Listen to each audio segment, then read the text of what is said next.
Hello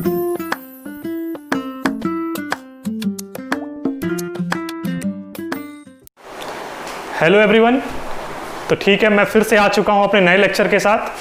आज मेरा lecture number 13 है। ठीक है, हम लोगों ने लेक्चर 12 तक चीज़ों को देखा था, जिसमें हम लोगों ने पहले तो लेक्चर 11 में बजट स्टार्ट किया, बजट किस तरीके से बनता है ये देखा था, फिर बजट के क्या क्या ऑब्जेक्टिव्स हैं ये हम लोगों ने देखा। उसके आगे अगले लेक्चर में हम लोगों ने देखा कि बजट के क्या क्या टाइप्स हो सकते हैं, क्या क्या कंपोनेंट्स हो सकते हैं। ठीक है, कंपोनेंट्स का मतलब क्या हुआ कि किन किन चीज़ों से बन के बजट बनता है। ठीक है, इन चीज़ों के बारे में हम लोगों ने बात किया था। जिसने वो वीडियो नहीं देखा है, पिछला वीडियो, कृपया वो वीडियो देख के तब यहां पर आए। क्यों?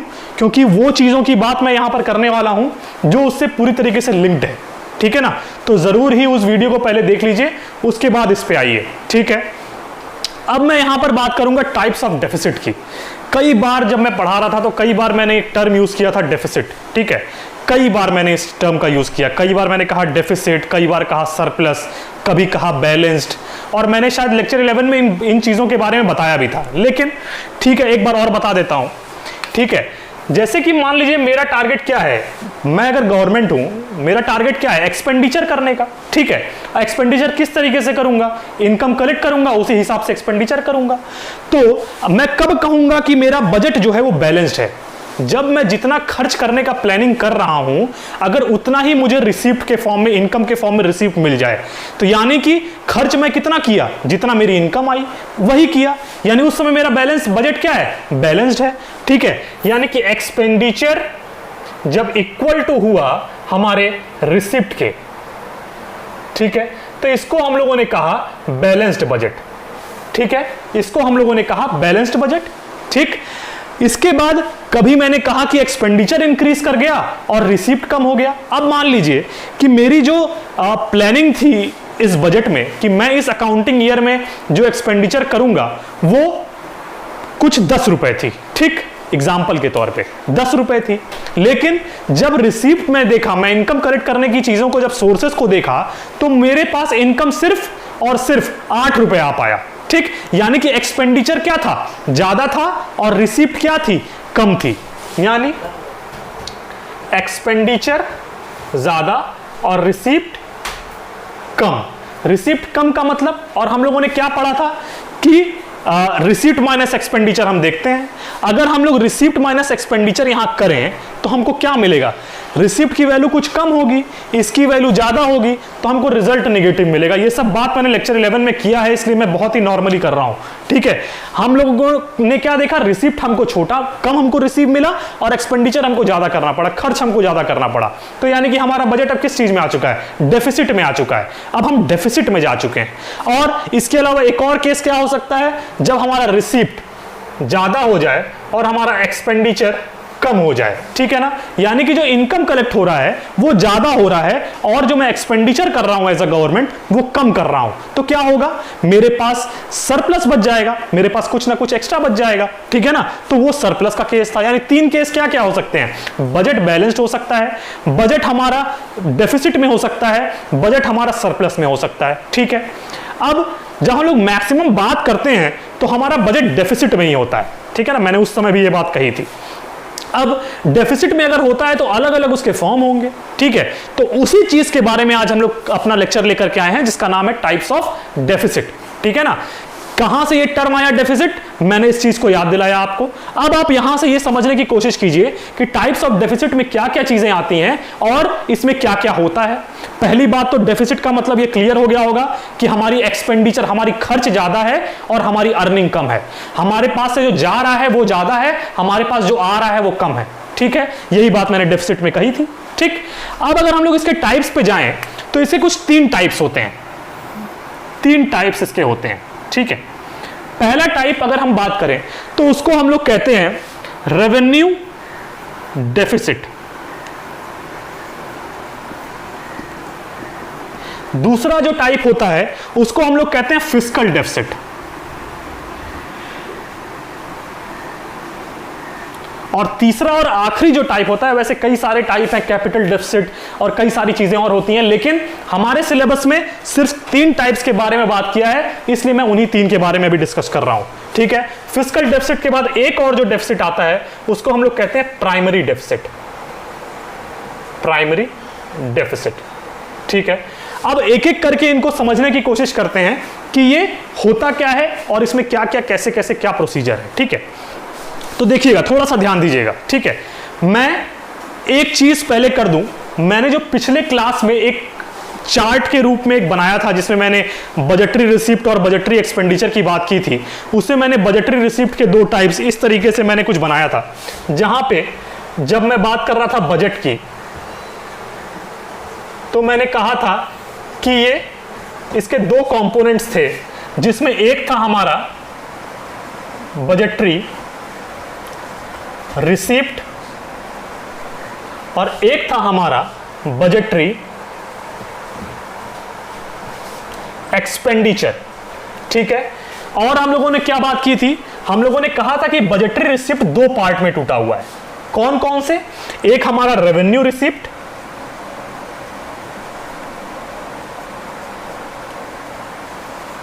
और एक हमारा कैपिटल रिसिप्ट, ठीक है। इसी तरीके से बजटरी एक्सपेंडिचर भी दो पार्ट में डिवाइडेड है, एक रेवेन्यू एक्सपेंडिचर और एक कैपिटल एक्सपेंडिचर। अब मेरी बात समझने की कोशिश कीजिएगा, बुक्स में कई जगह पे डायरेक्ट हमको फॉर्मूला दिया हुआ है, उसको किस तरीके से हम समझेंगे इस चीज को मैं यहां पर बताने की कोशिश कर रहा हूं। देखिएगा, एक एग्जाम्पल के तौर पे अगर हम देखें तो हम क्या चाहते हैं, हम क्या चाहेंगे, हम यही चाहेंगे ना कि हमने जो एक्सपेंडिचर की बात कर दी है उसके हिसाब से हमको रिसिप्ट मिल जाए, ताकि हम अलग अलग मिनिस्ट्रीज में उन चीजों को भेज सकें और उन रिसोर्सेज को उनको प्रोवाइड करा के जो भी जनता की चीजें हैं उनको हम फुलफिल करा सकें, ठीक है। एग्जाम्पल के तौर पे अगर हम देखें तो मान लिया हमने कि 200 का हम लोगों ने एक्सपेंडिचर मान लिया था कि हमें बजटरी एक्सपेंडिचर के तौर पे 200 रुपए एक्सपेंडिचर करना है, ठीक। तो सीधी सी बात है, हमारा टारगेट भी क्या होगा कि 200 रुपए के तौर पे हमको रिसिप्ट मिले, हमारा टारगेट भी यही होगा। अब अगर मैं ये कहूं रेवेन्यू एक्सपेंडिचर, तो ये मान लीजिए कुछ 100 रुपए था और कैपिटल एक्सपेंडिचर भी कुछ 100 रुपए था, ठीक। 100 रुपए ये दोनों मिला के बजटरी एक्सपेंडिचर 200 हो गया, ठीक। इसी तरीके से अगर हम आगे बात करें तो इसको भी 200 होना है, तो यानी ये भी कुछ पार्ट में डिवाइडेड होगा, ठीक है। अब देखिए इसमें होता क्या है, रेवेन्यू रिसिप्ट जब हम लेने की कोशिश की, जब हमने इनकम के रूप में इसको रिसिप्ट को कलेक्ट करने की जब हमने कोशिश की, तो हमने देखा कि ये मुझे सिर्फ कुछ 80 रुपए ही रिसिप्ट में मिला, ठीक है ना। यानी कि, और मैंने एक चीज और बताई थी पिछली क्लास में कि रेवेन्यू रिसिप्ट का मतलब क्या होता है। रेवेन्यू रिसिप्ट में हम लोग टैक्स पढ़ते हैं और नॉन टैक्स फॉर्म पढ़ते हैं, यही दो फॉर्म पढ़ते हैं। अब टैक्स फॉर्म डायरेक्ट टैक्स हो सकता है, नॉन इनडायरेक्ट टैक्स हो सकता है, ये सारी चीजें हम लोगों ने बात की थी। और ये कुछ डेली बेसिस पे होने वाली चीज है, ठीक है ना। डेली बेसिस पे होने वाली चीज का मतलब, ठीक है, हो सकता है आप कहें कि मैं डायरेक्ट टैक्स डेली नहीं देता हूं, लेकिन इनडायरेक्ट टैक्स के रूप में जो गुड्स लोग खरीदते हैं तो डेली परचेस कोई ना कोई कुछ ना कुछ करता है, यानी ये डेली रिसीव होने वाली चीज है, ठीक है ना। उसी तरीके से जब हम लोगों ने रेवेन्यू एक्सपेंडिचर पढ़ा था तो उसमें भी हम लोगों ने क्या पढ़ा था कि सैलरीज आता है, हम लोग पेंशन्स देते हैं ओल्ड एज के लोगों को, हम लोग उसमें स्कॉलरशिप देते हैं, तो ये भी सैलरीज वगैरह अलग अलग डिपार्टमेंट में अलग अलग टाइम की बात होती है, तो ये भी रेगुलर इंटरवल की चीज होती है, ठीक है ना। मेरी बात समझ में आ रही है, ये भी रेगुलर इंटरवल की कुछ चीज होती है। अब रेवेन्यू एक्सपेंडिचर 100 रुपए हमने टारगेट किया, खर्च करने की बात कही, 80 रुपए हमको रिसीव कलेक्ट हुआ, ठीक है। अब जो हमको रिसीव कम हुआ और एक्सपेंडिचर ज्यादा किया, तो सीधी सी बात है अब कौन सी हमारी कौन सी कंडीशन आई, डेफिसिट की कंडीशन आई। मैंने यही बात अभी डेफिसिट में यहां पीछे की थी, ठीक है। हमारे पास डेफिसिट की कंडीशन आ गई। अब वो कौन सा डेफिसिट, यहां पे हम लोग रेवेन्यू की बात कर रहे हैं, तो रेवेन्यू डेफिसिट की बात आ गई। मेरी बात समझ में आ रही है? यानी मैंने क्या कहा, रेवेन्यू डेफिसिट अगर हमको कैलकुलेट करना है तो हम कह सकते हैं, इसका फॉर्मूला जो हर जगह लिखा था, ये शॉर्ट फॉर्म में मैं आरडी लिख रहा हूं, इसका पूरा फुल फॉर्म हम लिखेंगे एग्जाम्स में अगर लिखना होगा, इसको हम लोग रेवेन्यू डेफिसिट ही लिखेंगे।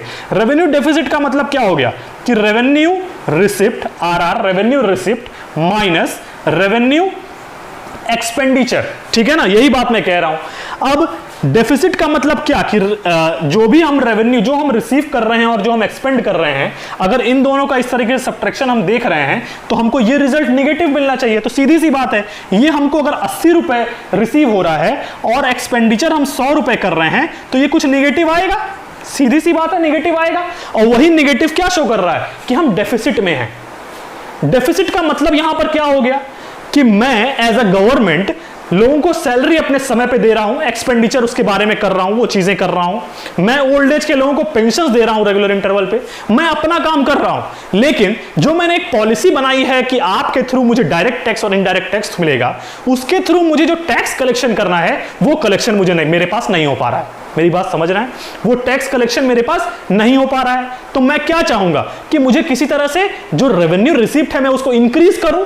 मैं उसको इंक्रीज करने के लिए क्या करूंगा? हो सकता है टैक्स इंक्रीज कर दूं, हो सकता है जो सब्सिडीज आपको सब्सिडीज देके एक्सपेंडिचर कर रहा हूं उस सब्सिडीज को कम कर दूं। मेरी बात समझ में आ रही है? क्योंकि हम इन चीजों को बैलेंस करना चाहते हैं, तो ये चीज मैं कर सकता हूं। और मैंने जब बात की थी पिछले क्लास में, तो मैंने ये कहा था कि डिसइन्वेस्टमेंट एक टर्म का इस्तेमाल किया था, और शायद मैंने ये बात भी कही थी, और अगर नहीं कही थी तो सुन लीजिए। डिसइन्वेस्टमेंट मैंने कहा था कि गवर्नमेंट तब करने की ज्यादा कोशिश करती है जब वो जो बजट में एक एक्सपेंडिचर करने का फैसला ले चुकी है उसके हिसाब से जो उसको रिसीप्ट चाहिए, जब वो उसको नहीं मिल पाता है तो वो क्या करती है? अपनी चीजों को बेचती है, ताकि जो एक्सपेंडिचर उसने टारगेट किया है उसके हिसाब से वो अपनी रिसीप्ट को उसके इक्वल कर सके, ताकि क्या हो, आपकी चीजें आप तक पहुंच सके। ठीक है ना? तो गवर्नमेंट क्या करती है? डिसइन्वेस्टमेंट करती है। अब वो डिसइन्वेस्टमेंट किस तरीके से करती है ये देखिए, दूसरे तरीके से समझिए। यहां पे कैपिटल एक्सपेंडिचर 100 रुपए था, ठीक है, तो यहां पे कैपिटल रिसिप्ट भी 100 होना चाहिए। लेकिन अगर मैं यहां 100 लिखूंगा तो क्या बजटरी रिसिप्ट 200 हो पाएगी? 100 प्लस 80 तो 180 ही होगा। यानी कि हमको क्या करना पड़ेगा? हमको अपनी चीजों को सेल ऑफ करना पड़ेगा। इसीलिए गवर्नमेंट क्या करती है? कहीं पे डिसइन्वेस्टमेंट करती है, डिस सेविंग, जो सेव कर रही होती है उस सेविंग को डिस सेविंग के रूप में करती है। ठीक है ना? मेरी बात समझ में आ रही है? डिसइन्वेस्टमेंट टर्म का मैंने इस्तेमाल किया था। यानी कि उसको क्या करना पड़ेगा? 120 रुपए यहां पे कैपिटल रिसिप्ट के रूप में उसको किसी तरीके से उस चीज को रिसिप्ट के फॉर्म में बनाना होगा 120 रुपए, ताकि वो क्या कर सके? वो इस 200 बजटरी एक्सपेंडिचर को मैच कर सके। ठीक है ना? तो हमने क्या देखा? जितना रिसिप्ट इसको 100 रुपए करना चाहिए था, लेकिन क्योंकि हमारा रेवेन्यू रिसिप्ट कम था 20 रुपए, तो यहां क्या करना पड़ा? 20 रुपए एक्स्ट्रा हमको डिसइन्वेस्टमेंट करना पड़ा। मेरी बात समझ में आ रही है? डिसइन्वेस्टमेंट करना पड़ा। ठीक है ना? तो हम लोगों ने ये कॉन्सेप्ट समझा कि इसमें क्या क्या चीजें हैं। ठीक है ना? हम लोगों ने रेवेन्यू डेफिसिट समझा। ठीक है, रेवेन्यू डेफिसिट हम लोगों ने समझा। अब इसी तरीके से आगे कई सारी चीजें हैं। जैसे हम लोग अब फिस्कल अगर पढ़ें, फिस्कल डेफिसिट, ठीक है, फिस्कल डेफिसिट को अगर हम समझने की कोशिश करें तो इसका फॉर्मूला जो दिया होता है, अब हम लोग समझ चुके हैं कि एक्सपेंडिचर क्या है। अगर मैं बजटरी रिसिप्ट कहूं तो यानी इसको मैं कह रहा हूं टोटल रिसिप्ट। ठीक है, क्योंकि मैं दोनों रिसिप्ट को क्या कर रहा हूं? ऐड कर रहा हूं। यही तो टोटल रिसिप्ट होगा ना। ये हमारा रेवेन्यू रिसिप्ट है, ये हमारा कैपिटल रिसिप्ट है, दोनों को मैंने सम कर दिया, मैंने कहा यही मेरा टोटल रिसिप्ट हो गया। ठीक, इसी तरीके से रेवेन्यू एक्सपेंडिचर और कैपिटल एक्सपेंडिचर को जब मैं सम कर दूंगा तो इसी को मैं कह दूंगा कि ये मेरा टोटल एक्सपेंडिचर हो गया। मैं बजटरी एक्सपेंडिचर कहूं या मैं टोटल एक्सपेंडिचर कहूं, मेरी बात समझ में आ रही है? सेम ही है। अब जब हम लोग फिस्कल डेफिसिट की बात करते हैं तो फिस्कल डेफिसिट में क्या होता है? हम लोग टोटल, हम यहां पे देखिए कई जगह पे कहीं कंफ्यूज मत होइएगा। हो सकता है कि रेवेन्यू एक्सपेंडिचर पहले लिखा हो, रेवेन्यू रिसिप्ट बाद में लिखा हो, तो क्या होगा? वैल्यू पॉजिटिव आएगी, बस यही होगा और कुछ नहीं होगा। एक्सपेंडिचर ज्यादा हो रहा है ये उससे भी क्लियर होगा।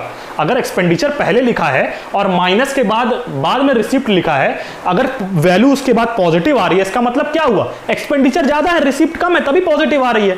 तो मतलब इसका इससे नहीं है कि कौन सी चीज पहले लिखी है और साइन क्या है। मतलब इससे है कि क्या चीज ज्यादा हो रहा है, एक्सपेंडिचर ज्यादा हो रहा है कि रिसिप्ट ज्यादा हो रहा है। हो सकता है यहां पे कई जगह पे फॉर्मूले के रूप में लिखा हो total expenditure minus total receipt. ठीक है, अब इसमें एक चीज और लिखा होता है बुक्स में कि इसमें total expenditure minus total receipt तो करना है, लेकिन जो बोरोइंग्स हैं, बोरोइंग्स जो हैं उनको एक्सक्लूड करना है। Excluding borrowing. ठीक है, ऐसे कुछ लिखा है। ठीक है, तो यानी क्या हुआ? अब total expenditure minus total receipt मैं करूंगा, ये जो टोटल एक्सपेंडिचर हमारा ये हो गया टोटल एक्सपेंडिचर 200, और टोटल रिसिप्ट में माइनस करूंगा, लेकिन इस टोटल रिसिप्ट में इस पार्ट कैपिटल रिसिप्ट में कुछ बोरोइंग भी तो हुई होगी ना, उस बोरोइंग को मैं एक्सक्लूड कर दूंगा। मेरी बात समझ में आ रही है? उस बोरोइंग को मैं एक्सक्लूड कर दूंगा। अब एक छोटी सी बात, मैं उस बोरोइंग को एक्सक्लूड जरूर कर रहा हूं, लेकिन एक बात जान लीजिए, कई जगह जब हम क्वेश्चन देखेंगे ना, तो वहां पे हो सकता है कि कैपिटल एक्सपेंडिचर ना दिया हो।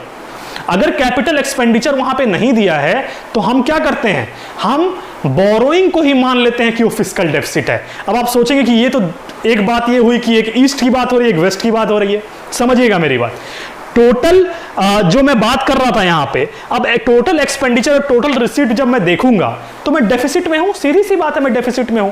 तो मैं क्या करने की कोशिश करूंगा, मैं चाहूंगा कि मैं उस डेफिसिट को किस तरीके से फुलफिल कर सकूं, मैं किस तरीके से उस डेफिसिट के जो गैप है उसको कम करके रिसीप्ट को एक्सपेंडिचर के बराबर ला सकूं, तभी मेरी जो बजट है वो बैलेंस्ड होगी।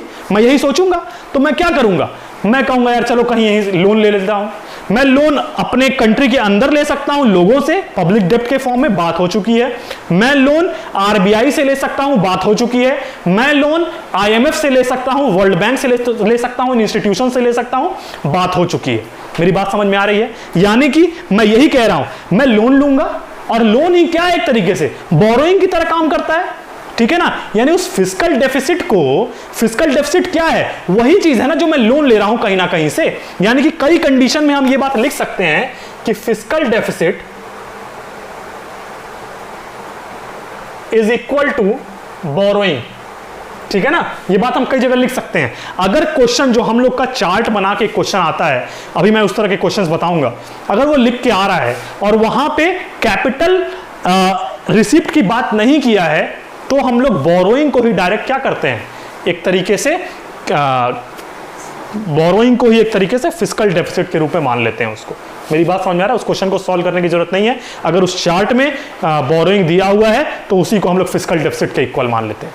मेरी बात समझ में आ रही है? ठीक।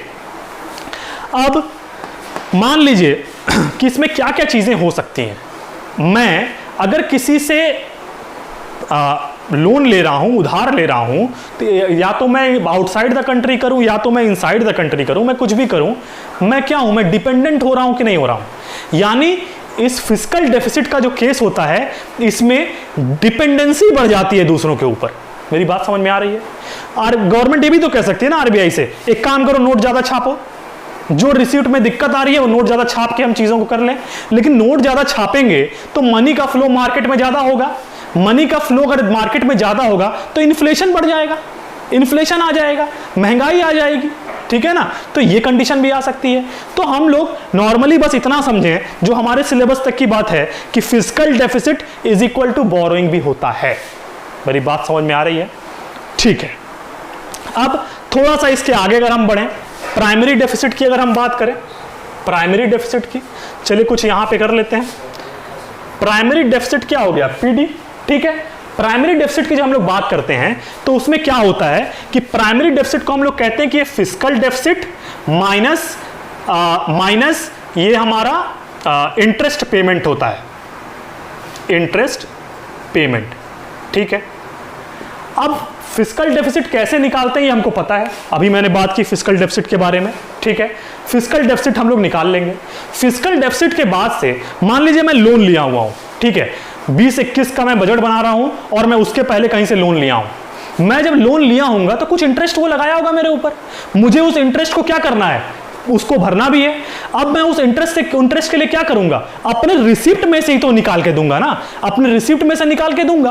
और जब मैं उसको फुलफिल कर दूंगा, मैं उस रिसिप्ट के फॉर्म में जब उसका इंटरेस्ट भर दूंगा, तो वो मेरे फिस्कल डेफिसिट से क्या हो जाएगा, फिस्कल डेफिसिट के पार्ट से उसको जब मैं निकाल दूंगा, उस जो इंटरेस्ट को मैं पे कर रहा हूं, तो वही मेरा प्राइमरी डेफिसिट बन जाता है। जब मैं फिस्कल डेफिसिट के पार्ट से जो इंटरेस्ट मैं पे कर रहा हूं, जो इंटरेस्ट मैं पे कर चुका हूं, उस इंटरेस्ट पेमेंट को मैं जब माइनस कर देता हूं, तो उसी को हम क्या करते हैं, उसी को हम प्राइमरी डेफिसिट कहते हैं। इसीलिए इसका फॉर्मूला होता है primary deficit is equal to fiscal deficit minus interest payment, ठीक है।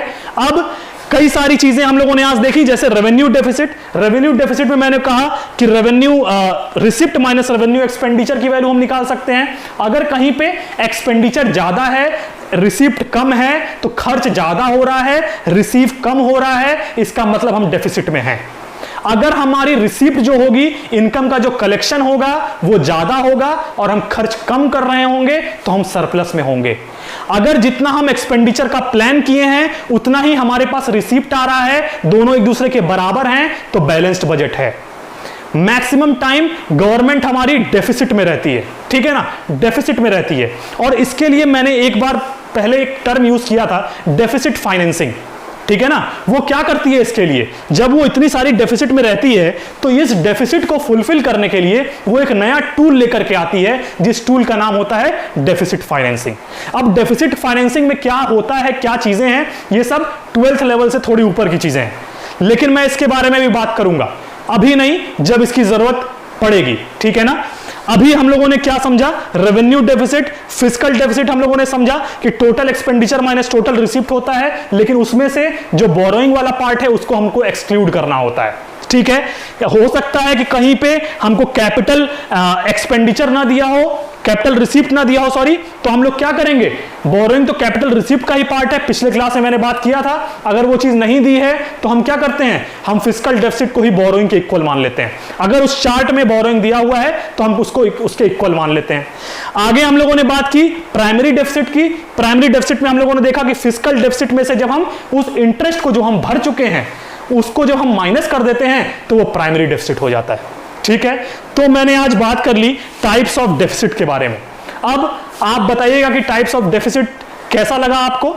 आप अगर इस चीज को समझ पाए हैं तो भी रिस्पॉन्स कीजिए कि आपको कैसा लगा वीडियो, और अगर आपको लगता है कि चीजें क्लियर नहीं हुई हैं, कोई कंसेप्ट ऐसा है जो ज्यादा क्लियर नहीं हो पाया है, आपको अगर लगता है आप कमेंट बॉक्स में कमेंट कीजिए।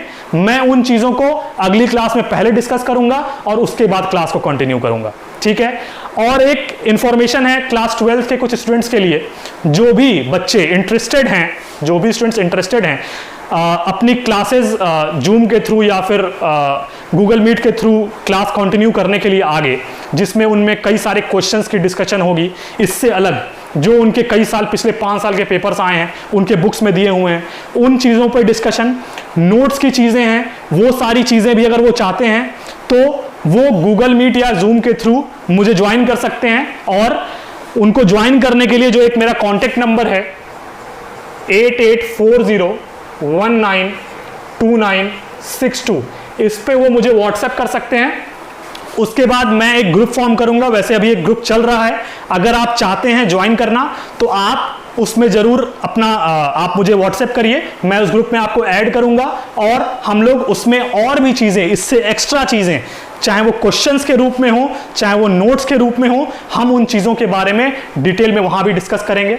बाकी अगर आपको सिर्फ इतनी चीज़ों से काम चल जाता है तो कोई ज़रूरत नहीं है, आप आराम से वीडियो देखिए, इसको लाइक कीजिए, शेयर कीजिए और सब्सक्राइब कीजिए, ठीक है। Thank you.